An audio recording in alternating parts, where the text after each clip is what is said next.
So excited to be here. Hello. Hello. Hi from Turkey. Hello and welcome to Nautilus and Ocean Exploration.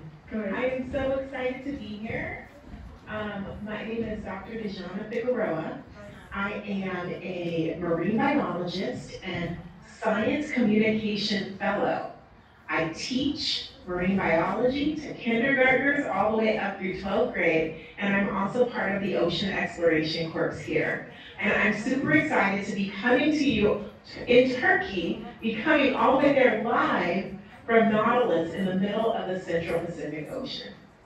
I'd love to start off with just sharing a little bit about what it's like where we're at, and sharing, there's a lot happening right now on the ship because I want to kind of give you a sneak peek. But first off, let's start off with planet Earth. So here I am in Google Earth. This is planet Earth. We all live here. We're all on the same planet. 75% of the planet is covered in ocean. And we are ocean explorers. I want to show you exactly where we're studying. I'm coming to you right now from the Central Pacific Ocean, northwest of what's called the Kingman Reef, okay? Yeah, literally in the middle of the ocean. We've been exploring underwater mountains called seamounts and trying to understand the biological and geological features that are out here in the ocean. And in order to do that, they have this amazing piece of technology that allows us to explore. I'm coming to you from, let me show you. I'm going to show you what it looks like outside right now. I'm coming to you from a research ship. It's called an exploration vehicle. So this is the back deck of the ship right now. And you can see on the back of our ship, we have two robots, remotely operated vehicles that allow us to explore the depths of the ocean as deep as 4,000 meters deep. We actually just got back from an exploration of a site that was 3,700 meters deep. And the submarine was literally just recovered, and we have scientists. Let me show you, there's a lot of work happening on board. This is the robotics lab. We just recovered our robot. So that's our team of ROV engineers and ROV technicians that are getting ready to pull the robot back into the garage to get it ready for our next exploration. While we were exploring, the science team collected all these samples of many of these samples that they're working on right now have never ever been seen before. We were exploring a part of the ocean that nobody had mapped and nobody had laid eyes on. And we were able to collect a wide variety of geological samples or rocks. You see some of them are working on rocks because we want to understand how old the underwater mountains are, and the biological samples like deep sea corals and sponges, because we also want to understand what lives down there. So in our current science lab, this is all happening right here on our ship. We're trying to figure out and understand some of the samples. I'm going to go to one more place. Let's get you a better shot of the robot so you can see it really well. Again, that's another shot of our remotely operated vehicle. It's about the size of a minivan, so it's much larger than people think. It includes two hands, because we can't go down there, so it has hands. We call those hands manipulators. And it also includes lots of lights. When we go down to the depths of the sea, there is no light down there, no light at all. So we have lots of lights and cameras that allow us to see what very few people have seen before. I'll show you quick. What does it look like in the daytime? So that's what our exploration vessel looks like during the daytime. This is a nice 60 view. Our ship is about a little bit more than 235 feet long. Currently, we have 33 scientists on board and 17 crew members. The very top, when I use my mouse right here, this is called the control band, and that's where we control all of the robots from. So let's see if I can get a camera into the control band right now. There you go. So that's the control band, and that's kind of where, kind of looks like a big gaming station. That's where we're controlling and exploring the underwater zones from. The front row is where the pilots sit. You can almost see their control station that has a joystick where the pilots sit and control. In the back row where you see those computer screens, that's where all the scientists sit, and I sit as well. And we're the ones that are guiding the scientific objectives of the dive, as well as communicating what's happening with the world around us. Kind of a cool thing. Another thing that I love sharing is how we're actually able to talk to you all live. So let me go to that shot. So there's Nautilus, our exploration vehicle. Nautilus has telepresence, meaning people that aren't on the ship can still participate in our exploration. It's connected to 2 robots. The yellow one is called Hercules, and Hercules explores the underwater zone.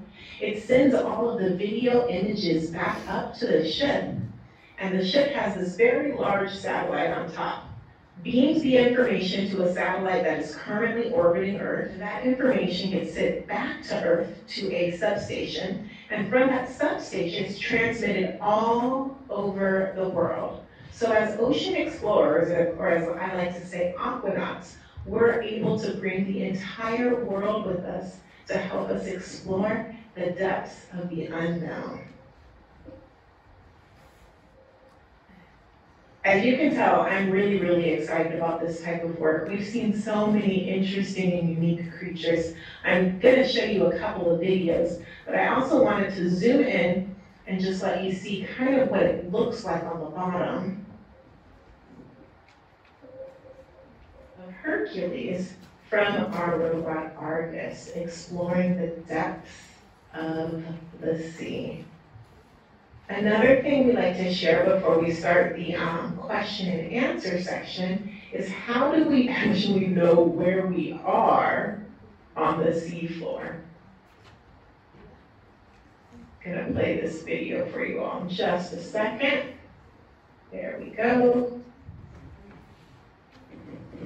Yeah, this one. So on board, we have mappers that help us map out exactly what the seafloor is. So in this case, we were trying to explore an underwater now, and the mapping provides contours so we can get an idea of exactly what the bottom of the seafloor looks like below us, and then generate a dive plan so that we can safely dive along the seamount and look for any sort of biological or geological features as we explore. So that was just a brief introduction to some of the tools that we use to do the type of exploration that just makes me completely excited.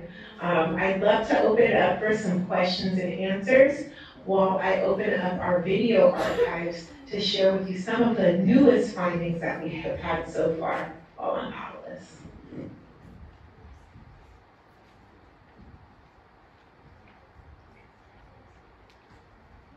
So this just happened on my last dive. A surprising find, one of my favorite animals. Take a look.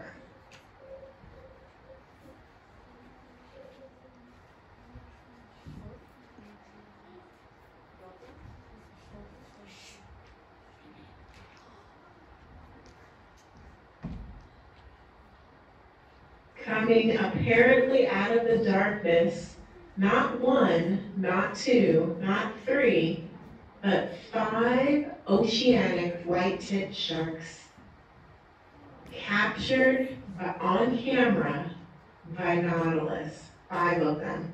Oceanic white-tipped sharks can grow 11 feet long, and they happen to be endangered in this area, so we were very, very lucky to have the opportunity to see these natural, in the wild, oceanic white-tipped sharks. Another one of my favorite creatures that we've been able to see on this expedition, I'm not sure if you're going to recognize them, but they're special. I want to share those with you as well. Happens to belong to the kind of the octopus family. Oh, this one's really cool too. And let me change camera so you can see. This one's not the octopus, but this one was a really fun find. This one we saw yesterday, kind of an unexpected find. And when I first saw it, I wasn't quite sure what it was. Give us a moment while it loads. So again, this is when we were exploring Kingman Reef in Palmyra. We saw this thing moving on the seafloor. And moving relatively quickly. You can see its tube feet moving around. And then on the top of it, it has these modified balloon-like appendages on it. And we were like, that is very strange. What is that? It turns out that this animal modified its tube feet on the top. Those gas-filled balloons are filled with material that doesn't taste very well. So it's actually a way to deter predators when it gets away. So that's just a few of the things that we've been able to explore thus far, but let's go ahead and open it up for questions about anything we've seen, the subs, ocean exploration. I'm happy to answer questions. Thank you so much for this great introduction. I'm Aslı from Turkey, the teachers. It's great honor to meet you up here. Thank you here with us, and the students are very excited to be meeting you right now, and I'm not going to take any more time. Let them ask their questions. Thank you again. Oh, our pleasure. We love sharing ocean exploration with everybody.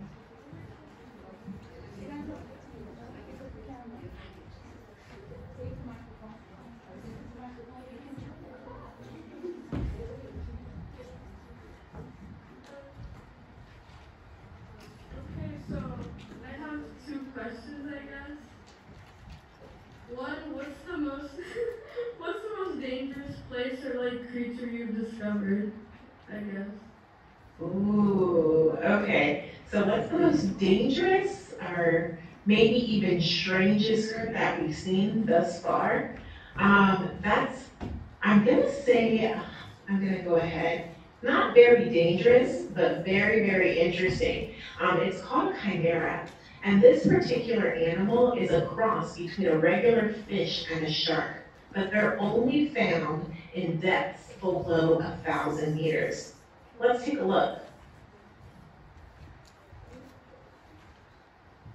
Wow.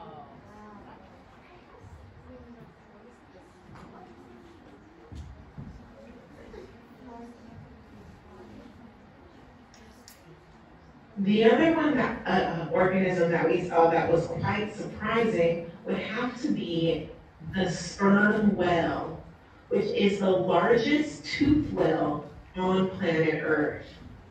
I don't have any images of it, but it can get over 40 feet long. That's the size of a classroom.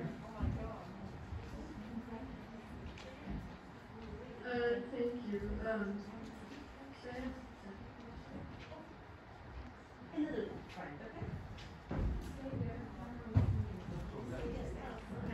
Hi, in reality, would you do it? Why or why not? I love that question. I am an explorer. Most of us on this ship, we are explorers, and we're curious. We wanna understand things that we don't understand.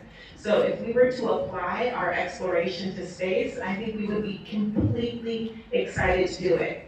Right now, NASA is planning expeditions or missions to some of the moons around Jupiter because they think perhaps a moon of Jupiter might have an ocean on it. So there's actually ocean exploration that could be happening in outer space in the next 20 years. That's really cool. Yeah. Hi, I'm gonna ask you one question. What was your strangest research? Oh, the strangest research. The strangest research, let me think about that for a moment, would have to be, we were exploring places called hydrothermal vent environments, which are underwater volcanoes where the seawater is changed. And I think that is when we were trying to understand how animals can survive in toxic water that is super, super hot and far from the sun.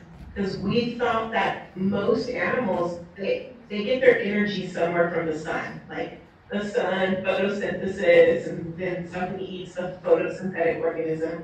Like these sites were so far from the sun, we didn't know what was going on. It turned out that these giant tubers, 12 feet long, instead of having stomachs, they just had big sacs of microbes inside that took energy directly from the chemicals of the water. This was some strange physiology for scientists. So that was really, really surprising to see that life could thrive at the bottom of the ocean, somewhat independent from the sun. One question to ask.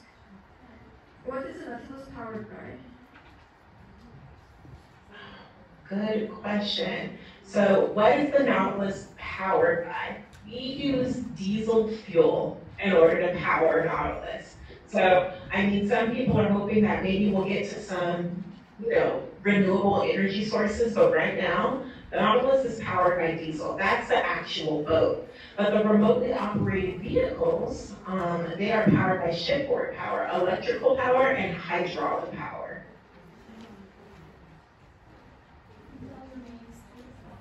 Hi, my name is Daphne, and I have one question. How does it feel to look under the ocean? How does it feel? Every time we go into the water with the robots, and we go deeper and deeper and deeper, and it gets darker and darker and darker, I feel it kind of feels mysterious. And then once you get to the bottom, and the lights turn on, and you see that there's rocks, and there's mountains, and there's valleys, you just really, you want to share it with the rest of the world. So you feel like, wow, I'm doing something really mysterious, but at the same time, you feel like, oh, everybody needs to see this. And that's one of the cool things about Nautilus is you can all log on to the website live, and you can feel and see and participate in ocean exploration with us. Thank you for answering my question. My pleasure. Hello, my name is Cork, and I have one question. How do the ROVs work under the water? Yes, so let me pull up some information here. So the question is, how do the ROVs work underwater? Because generally, when you think about electricity and water, they don't mix. But our ROVs have been specifically designed by maritime engineers, marine engineers, to make sure that they work and function underwater. They move forward and backward and up and down using a propeller system. Their cameras and lighting system are powered by the ship. So basically, just like we would plug in our phones, we kind of plug in the ROV to ship power.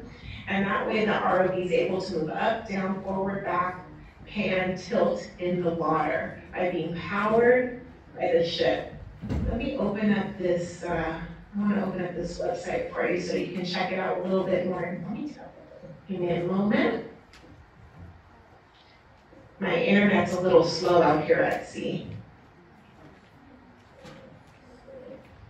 If you go to our website, you'll find that there's an entire page dedicated to the engineering and science behind our ROV Hercules. So make sure you spend some time. It tells you like, oh, it's a piloted, remotely operated vehicle. It can deliver up to 250 pounds of samples. It talks about how much light it brings to the depths and all sorts of cool details. Hercules at a glance, the ROV is able to go to 4,000 meters depth. It has a tether of to Argus. Its mass, 2,500 kilograms, and its maximum speed is 0.7 meters per second, which is approximately 1.5 knots. So it's kind of really cool when you go into the details. In terms of the sensors and how it moves around in the water, it uses an IXSEA fiber optic gyrocompass that lets it know where it's at. And we have an entire team of pilots and navigators that help make sure the ROV doesn't run into something underwater, and also to make sure that it doesn't run into the boat. So there's a whole team dedicated to making sure that the navigation is safe and effective. So I would recommend definitely checking out nautiluslive.org and going into the details to learn exactly how the ROV works and all the different tools that are on board that allow us to do scientific investigations. Thank you for answering this question. My name is Silas. What is the oldest shipwreck you've ever discovered? Oh, the shipwrecks. So I'm gonna join the team after the shipwreck expeditions. So I'm not quite sure how old the oldest shipwreck is. But the founder and owner of Nautilus was actually one of the members involved in the discovery of the Titanic. So that's kind of a cool little fact to know, that the founder of Nautilus was actually on the expedition where they found Titanic. Wow. Over the years, they have found other shipwrecks, shipwrecks that are in various ocean basins, and even planes at the bottom of the ocean that have fell during some of the wars in the wars in the past. However, I haven't participated in those particular expeditions, but I know Nautilus has been involved in some shipwreck and historical archaeological dives. Thank you. I am Pasifik from 6A, and I have one question for you. Did you find anything ancient or available? Can you say that one more time for me? Did you find anything that is ancient or available? Yes. So our current expedition, we've been exploring the Central Pacific, areas that have never been explored before. And in terms of ancient, it turns out some of the animals that we found living at the bottom of the ocean could be hundreds of years old. Yes, hundreds. And that's the animals. We have a geologist on board that is trying to determine how old the actual crust or volcanoes are. And she's saying that they could be hundreds of thousands of years old. So we don't have answers just yet, but if I take you back to our science lab right now, we have samples that we're currently processing to figure out how old they are and date them so we can have a better idea of how old these specimens, rocks, and formations actually are. Also, thank you for joining us. Okay, I think I have one question, and the question is there a reason why you chose this job? I love that question. Is there a reason why I chose this job? So as a young girl living in coastal California in the United States, I would always look out to the ocean and wonder what was there. I didn't know how to swim. I was kind of afraid of the ocean. I never went into it, but I always wanted to know what lives there, how far does the ocean go, how deep is it, why is it that color, how do dolphins live? I just always had so many questions about the ocean. I was curious. I wanted to know more. And so as I went through school, I decided to go to a university that allowed me to continue to ask questions about the ocean. And I pursued a degree in marine biology at the university level. There, I studied things like dolphins and kelp forests and coral reefs. But during my time at university, I got what was called an internship to work with a deep sea institute that was studying parts of the ocean that very few people had seen before. And that's when I knew I wanted to do the ocean exploration. and I pursued a PhD, a doctorate program, in learning how and why organisms can survive at the bottom of the ocean. So I continue to just ask questions and make observations and ask, why did this animal live here? How is this animal living here? How long has this animal been living here? And what impact do humans have on these environments? So really, my pathway was just me continuing to be curious and ask questions about the things that I observed so I could better understand what was happening in the ocean and how what happens in the ocean is in by human choices and how the ocean actually impacts humans. I never knew that the ocean's actually responsible for the oxygen that we breathe. Most of the oxygen in the atmosphere comes from organisms in the ocean doing photosynthesis.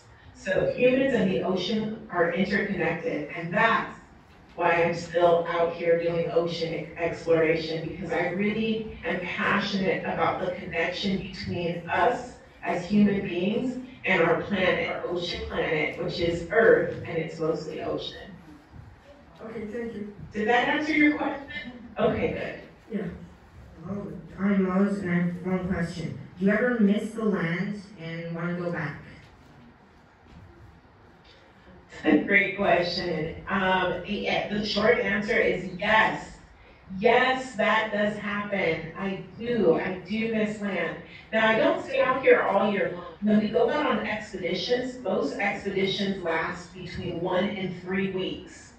And we take turns coming out here. So not just one team member isn't out here for the entire season, like all year long. We take turns and we're out here for 1 to 3 weeks. This is currently my 3rd week out here, and I do miss land. I miss my family, I miss my children, and I miss my home-cooked food. So that's a real thing. Okay, thank you. Hi, I'm Vera Kingman from 6B, and I want to ask you some questions.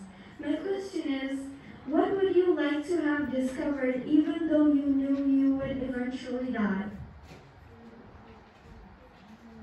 Oh, what's one discovery that I really want to have while I'm still here on planet Earth? Is that kind of what you're asking? Like, what's something that I really hope we discover? Yeah. I hope we figure out a way to bring harmony to the ocean and its resources and human needs. I hope we find a balance between what humanity needs in terms of energy and resources and the health of the ocean. So I want us to be able to live in harmony, like not hurting the ocean, but still being able to take care of the needs of people. That would be amazing if I could figure out the formula that makes humanity thrive and protects ocean ecosystems. Thank you so much for answering my question, and thank you for joining us. Hello, I'm Shimon from 6A, and I would like to ask a question. How did you feel at your first dive?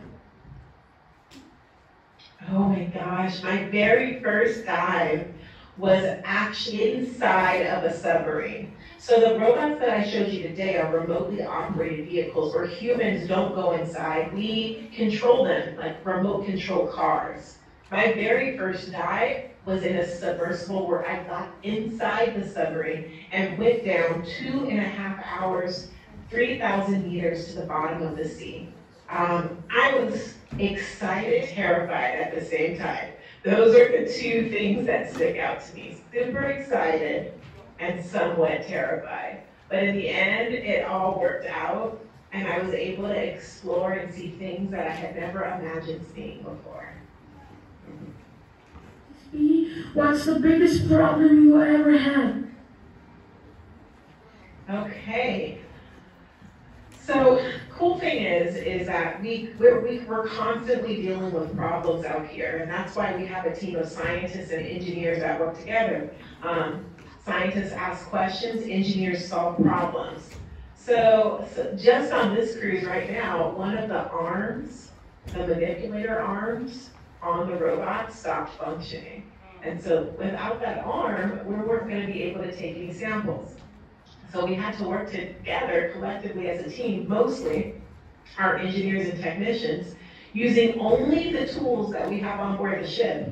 There is no going to the hardware store to get a broken part or to replace a broken part, using only the tools that we have out here to fix the problem. And that has happened on many, many cruises and expeditions where we just kind of, oh, something broke. We can't actually go back to land to buy a replacement. We have to figure out how to fix it with the tools that we have on board. One of the classic examples I'd like to share is we have what's called a bio box. I can show you. You see here on the very front of Hercules, this white box is a bio box that we collect biological specimens in so that we can bring them up for further analysis. I was on a cruise once where the bio box broke. Well, we no longer box to collect specimens in. We couldn't go to the store, we couldn't get a replacement. We ended up going to the galley, which is the kitchen on board, and adapting a kitchen pot to be used as our biological specimen box. So creative problem solving is definitely a great skill to have. Thank you for answering my question. Hello, my name is Artesh. Hello, my name is Artesh. Thank you for being here with us. I have one question to ask. What would you advise to us? It's a great question. My advice to all young people, and I call all young people explorers, scientists, and engineers, might be to stay curious. Keep asking questions. Keep wondering about the things you see that are happening around you. Perseverance. Just keep at it. Sometimes things get hard, but they make you stronger. So stay curious. Creative problem solving is a good skill to have.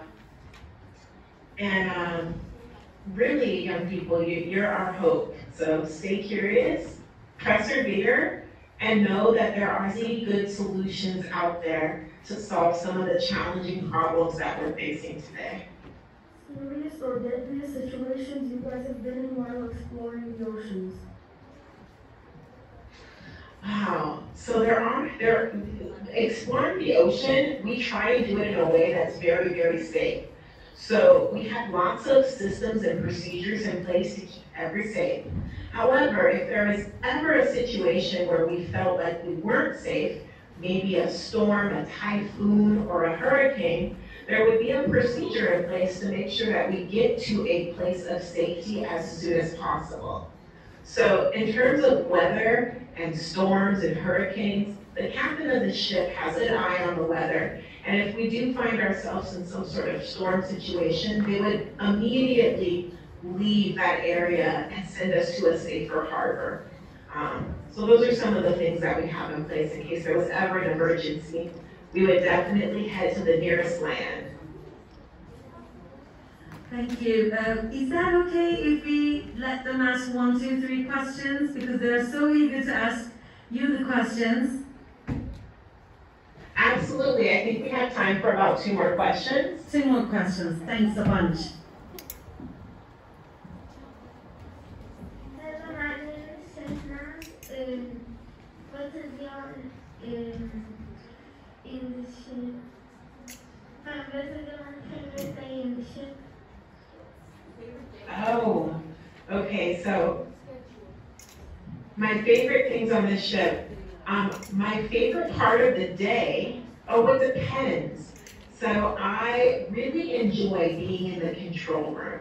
So if we're actually doing a dive, I absolutely love being in the control room.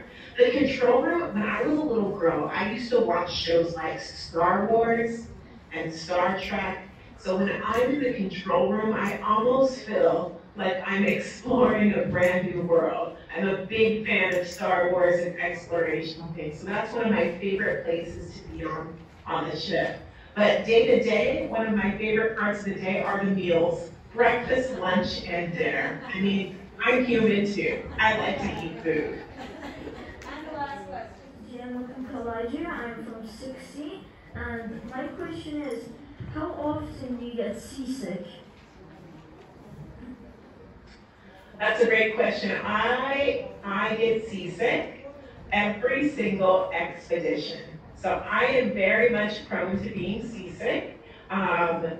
Many of us were seasick on our way out here, so that's just kind of part of the job. But what happens is after you're at sea for a couple of days, your body starts to adjust. So here I am, I'm on day 16 or 17 at sea, and I don't know if you can tell, but I'm holding on so that I can stay in one place. The boat's actually it's moving a lot right now, and I'm no longer seasick. Let me knock on wood, just in case. So I get seasick every single time. I try and lay down, I take some medicine. After about 2 or 3 days, my body adjusts and I feel normal again. But seasick is a real thing. And don't feel like you can't be an ocean explorer if you get seasick. I'd say half of us out here get seasick and we still come out to explore. And we want to present your deepest gratitude and thanks for being with us here. And our kids are just sending you their claps. Thank you so much. Thank you for spending time.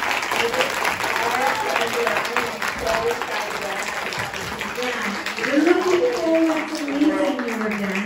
Next year, maybe. 100%. Yes, maybe next year. And also, you can always tune in on Nautilus Live, where our cameras are constantly running 24 hours. So please, please join us.